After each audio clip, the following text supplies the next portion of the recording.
어떤 분이 인생이라는 것은 잃어감과 얻어감의 연속의 과정이라고 그렇게 설명을 많이 합니다. 그러고 보면 우리 인생은 얻어가는 것이 많고 또 잃어가는 것도 한편 점점 많아지게 되죠. 근데 잃어버린 것에 대해서 마음이 너무 아프고 깊게 마음에 지워지지 않고 기억에 남아서 그것 때문에 어려워하는 것을 우리는 상실감이라고 얘기합니다. 이 상실감이 깊어질 때 좌절감도 찾아오고, 좌절감이 찾아오게 되면 우리 마음에 어떤 변화들이 일어나는가 하면, 첫째는 삶의 목표라는 것이 없어집니다. 내가 이 목표를 위해서 살았는데 그 목표를 위해서 살았던 삶이 잃어버린 겁니다. 목표를 잃어버린 겁니다. 어떻게 살아야 될지를 알지 못합니다. 뿐만 아닙니다. 삶의 기준도 없어집니다. 이렇게 살면 잘 산다고 생각했는데 그 기준도 없어지게 됩니다. 무엇을 내가 붙들고 살아야 될지, 의지해야 될지 잘 알지 못합니다. 뿐만 아닙니다. 삶의 의미를 많이 상실합니다. 내가 이렇게 열심히 살아봐야 무슨 의미가 있는가? 잘 살아봐야 무슨 의미가 있는가? 다 잃어버릴 걸. 이런 마음 때문에 무엇을 해야 될지 알지 못합니다. 그것이 오늘 본문에서 보는 모세의 마음입니다.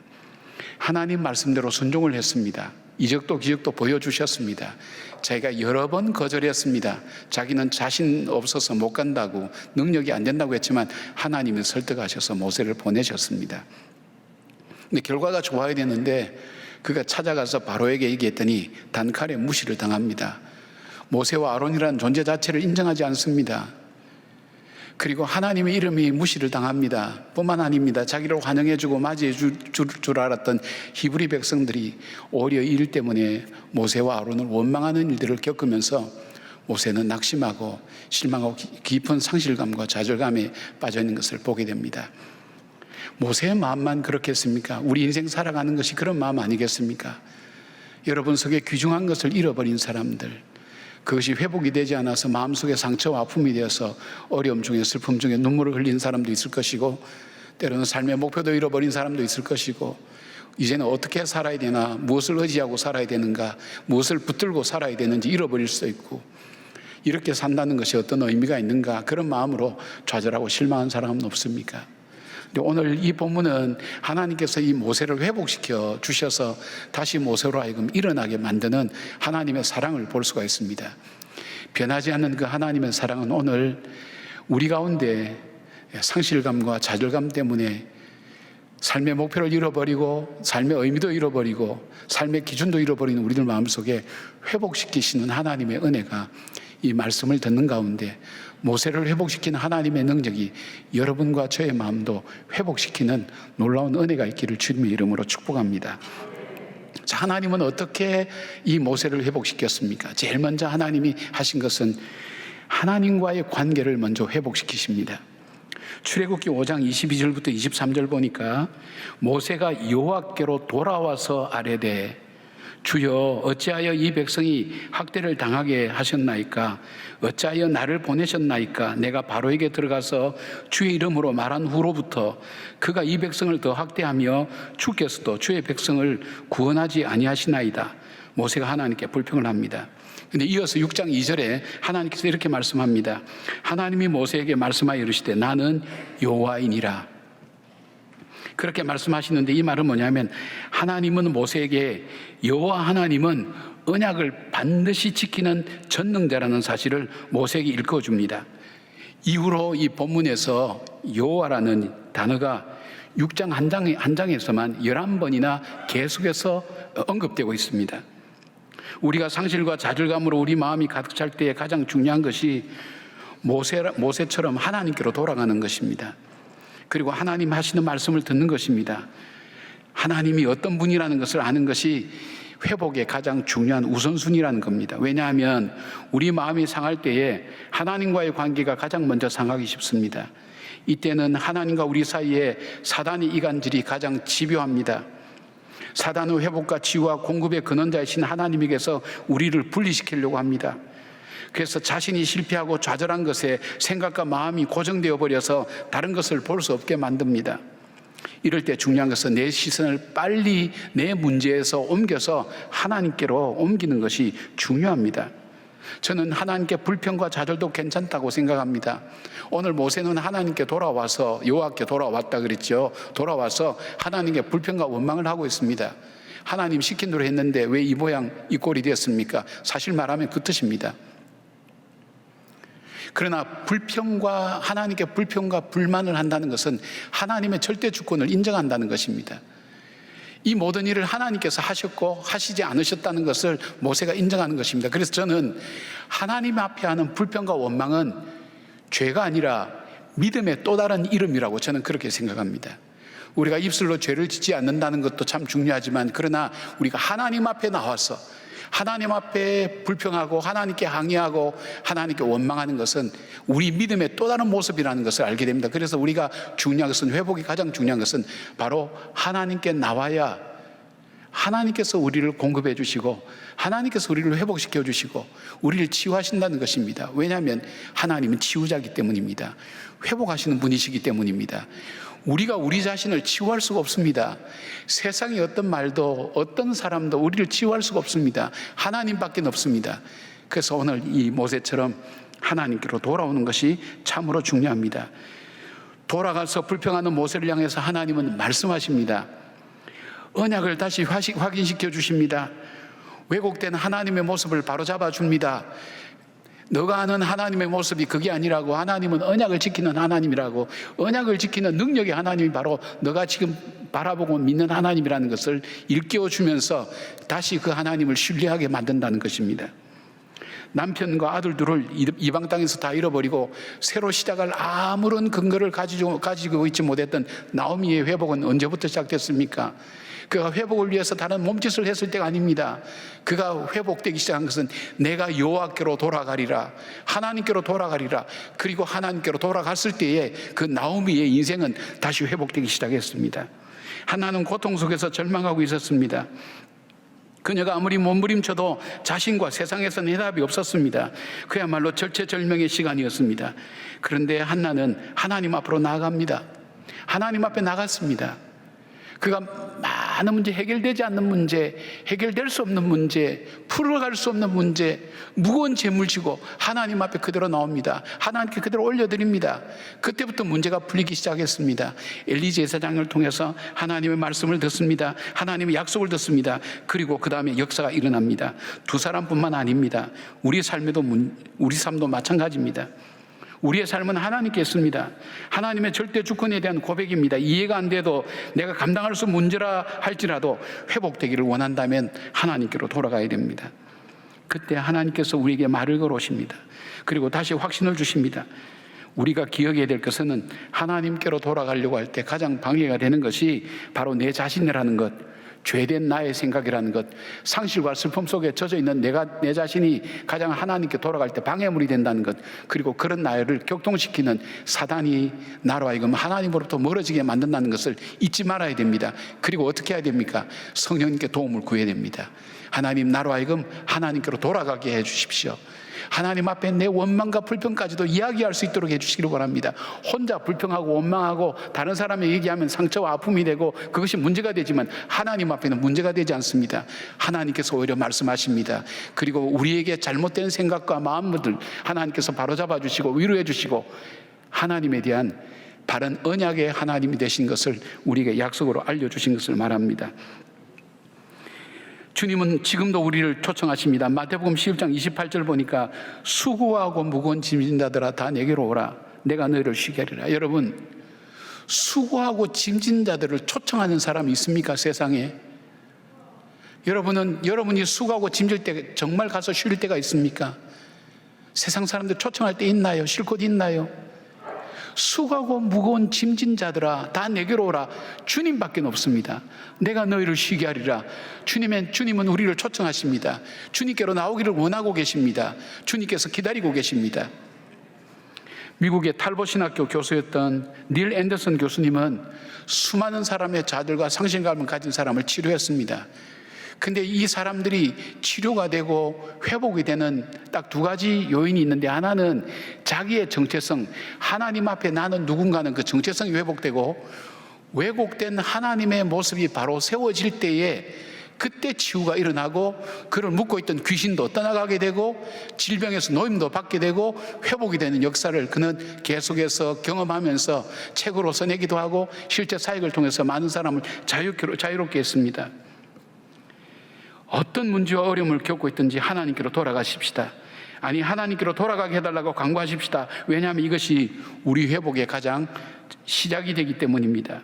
그리고 그 하나님 말씀을 진지하게 듣기를 바랍니다. 내 마음속에 일어나는 이야기들, 지난날 그 아픈 상처와 함께 그 기억의 다발들이 올라오는 이야기를 들을 필요가 없습니다. 다른 사람의 이야기를 들을 필요가 없습니다. 그때는 내가 그 모든 것을 끊고 하나님께만 집중해서 하나님 말씀을 들으셔야 됩니다. 그래야 회복됩니다. 하나님 말씀 앞에 내가 귀를 기울여야 됩니다. 내 마음을 열어야 됩니다. 내 귀를 열어야 됩니다.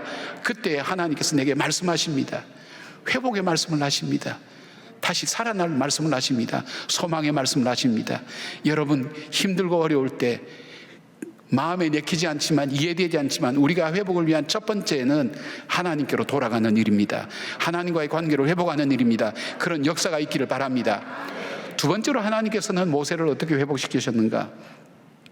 모세의 비전을 회복시켜 주셨습니다. 모세는 하나님 말씀대로 순종했지만 그 뜻대로 되지 않았습니다. 그 뜻대로 되지 않았다는 얘기는 모세를 통해서 이스라엘 백성들을 구원하고 그리고 그 백성들을 출애굽시켜서 하나님의 약속의 땅 가나안 땅으로 인도하는 모든 소망이 깨진 것을 말합니다. 아, 이제는 하나님께서 내게 준 이 소망이 끝났구나, 내가 할 일은 없구나, 그런 마음이 모세의 마음속에 찾아오게 됩니다. 나에게 더 이상 미래는 없어, 그런 생각을 하게 됩니다.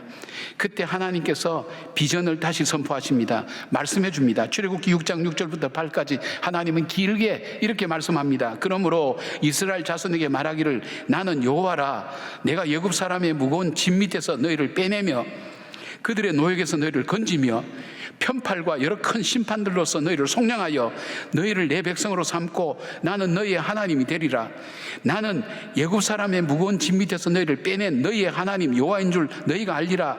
내가 아브라함과 이삭과 야곱에게 주기로 맹세한 땅으로 너희를 인도하고 그 땅을 너희에게 주어 기업을 삼게 하리라. 나는 여호와라 하셨다 알아. 여러분, 우리말 성경에는 잘 드러나지 않지만 영어 성경에 보면 I will, 강한 의지를 나타내는 이런 표현이 7번이나 나옵니다.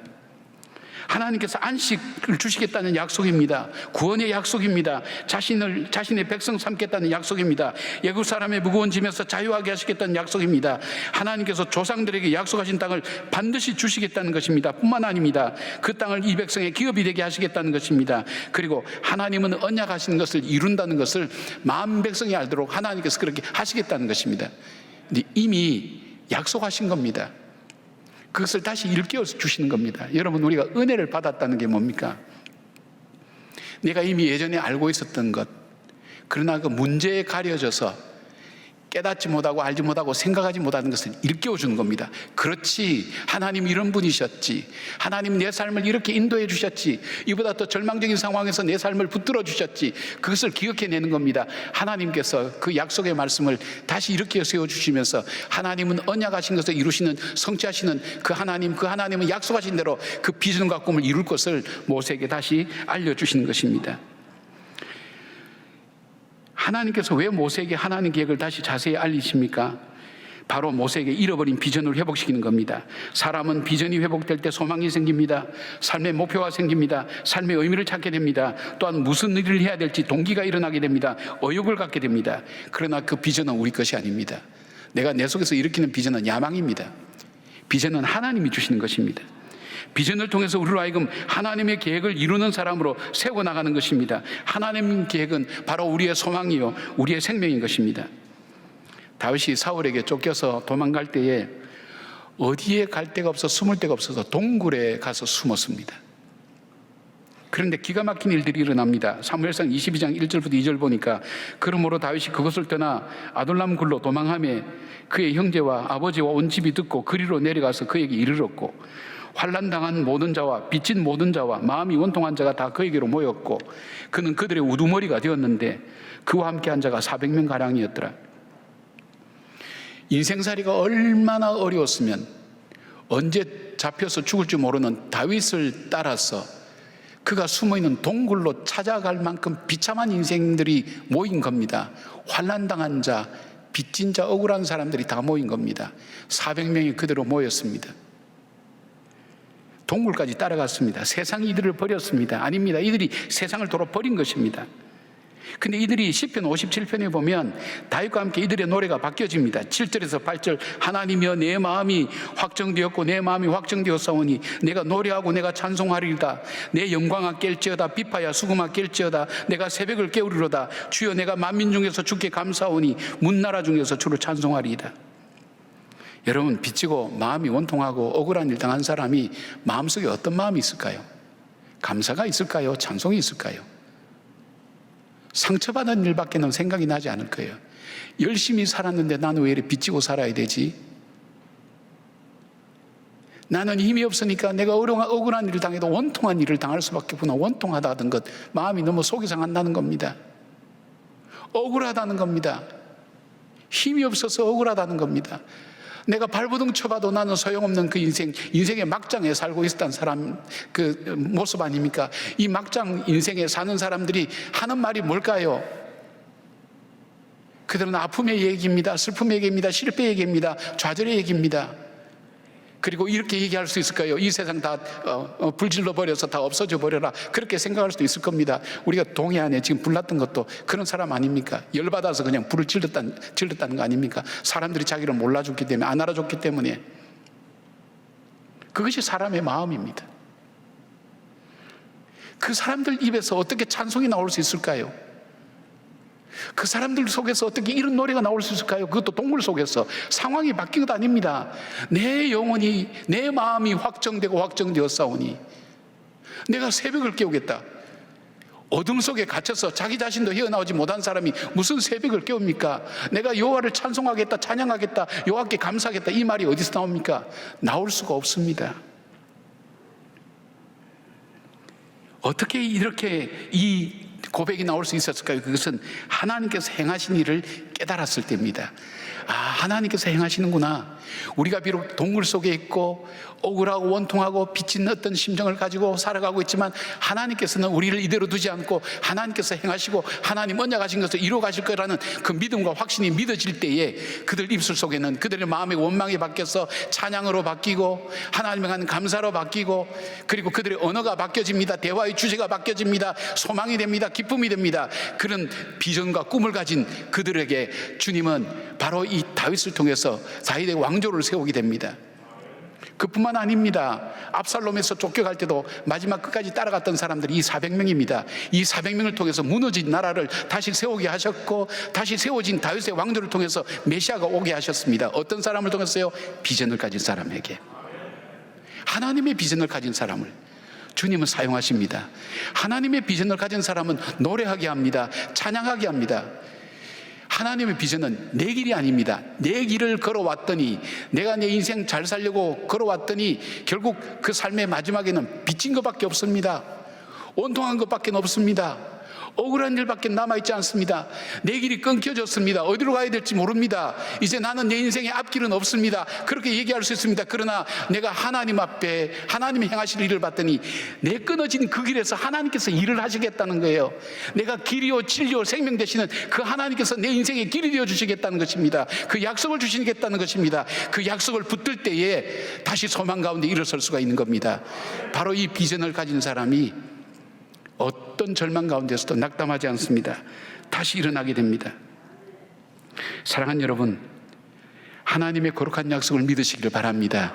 아둘람 동굴 속에서도 노래 부르게 하시는 그 하나님이 오늘 형편과 사정이 바뀌지 않는 내 현실 속에서 내 마음 속에 슬픔과 아픔 속에 있다 할지라도 나로 하여금 노래하게 하시는 그 하나님, 찬양하게 하신 하나님, 감사하게 하신 하나님, 그 하나님이 행하실 일을 바라보면서 다시 여러분 속에 하나님의 소망과 기쁨과 그리고 회복의 언어들이 회복되고 찬양이 회복되고 감사가 회복되는 여러분의 삶이 되기를 주의 이름으로 축원합니다.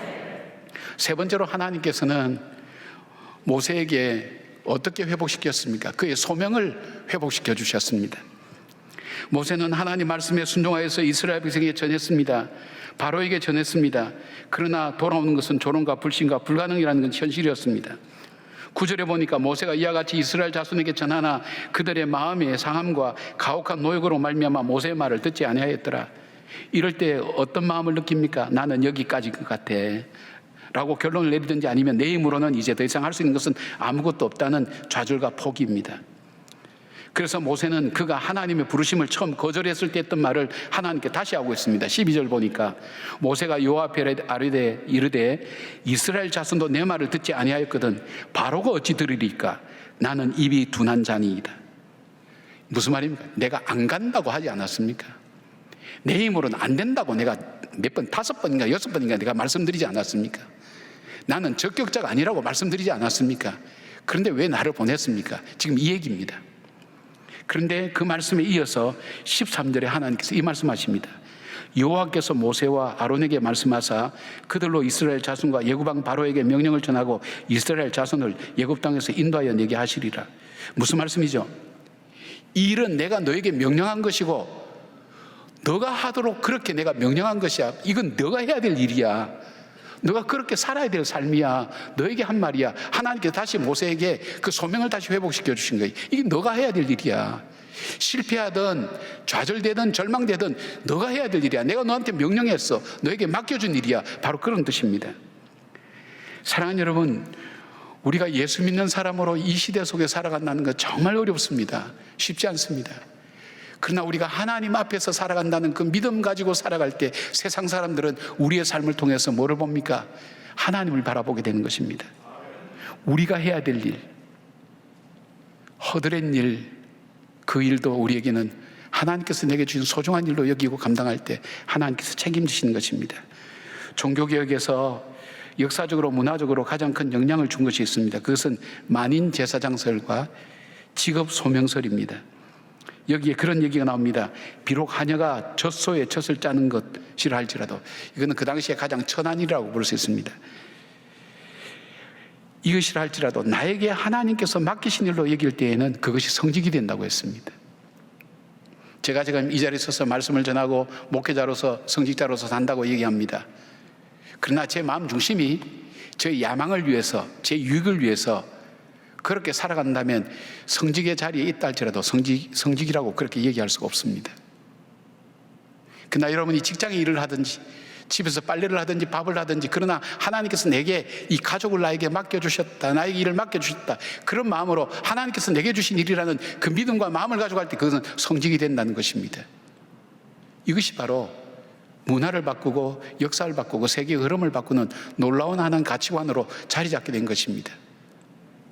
사랑하는 여러분, 하나님께서 우리가 불평하고 어려워하는 그 일들 앞에 내가 너에게 맡긴 일이야, 그래서 내가 너에게 맡긴 일이야, 그런 믿음의 마음을 가지고 그것을 받아들이고 그것을 나의 소명으로 여기고 시작할 때 하나님은 그 일로 그치지 않고 그를 통해서 더 큰 역사를 열어가시는 것을 보게 됩니다.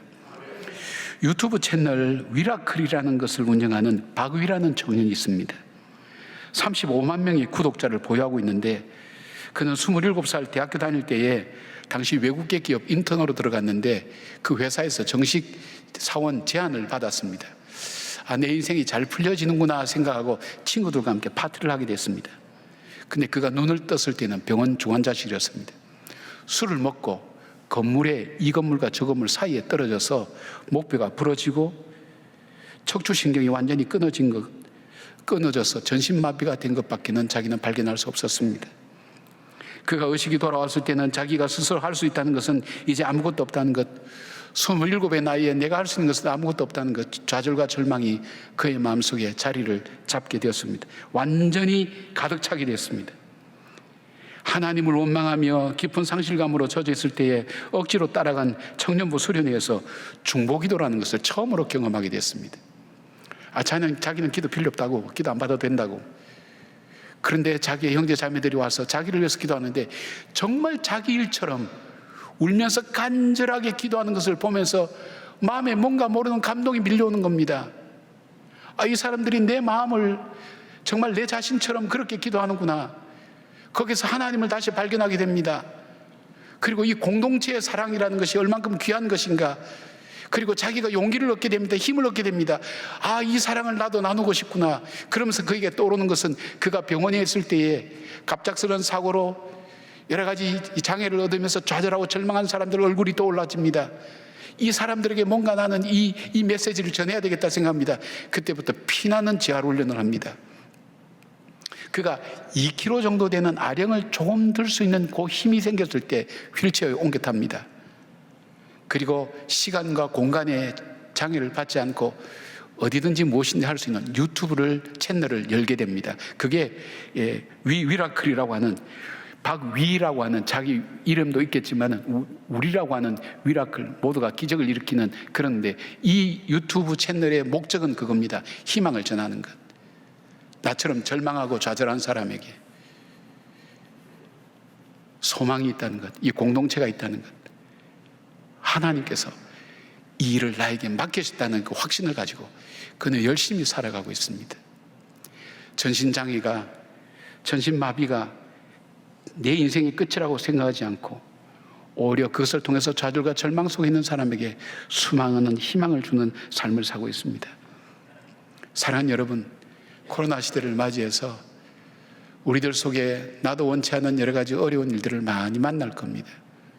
우리 중에 예배의 자리에 나오지만 좌절하고 절망한 사람도 있을 것입니다.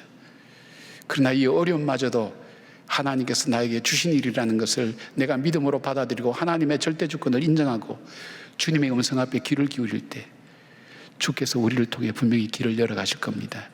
그 믿음을 다시 붙드시기 바랍니다. 우리를 향한 하나님의 말씀이 여기 있습니다.